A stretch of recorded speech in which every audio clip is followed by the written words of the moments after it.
In this video, I'm going to teach you how to transfer notes from Android to Samsung. It's a very easy process, so make sure to follow along.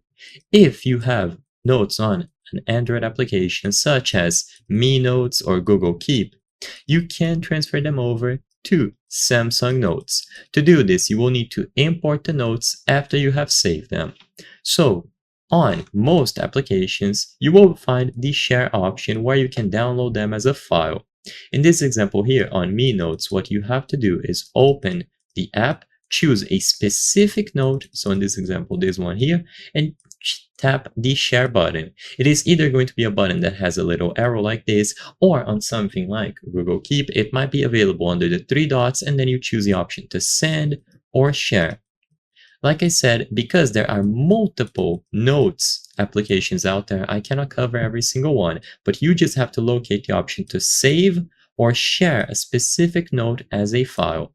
Once you find the save option and you have the file related to that note, inside of Samsung Notes, you can go over to the settings, so tap the three dots or the settings icon at the top right, and then you will find import notes.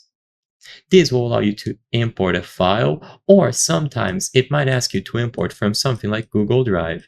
If it gives you the option to import from Google Drive, this can actually be even more convenient. As long as you save the files into Google Drive, they are all going to be picked up by Samsung Notes once you import them. So just choose between saving them locally as a file and then transferring them to your Samsung device and then importing, or save them to something like Google Drive, and once they are synchronized, you will find them inside of Samsung Notes. So I hope I was able to help you.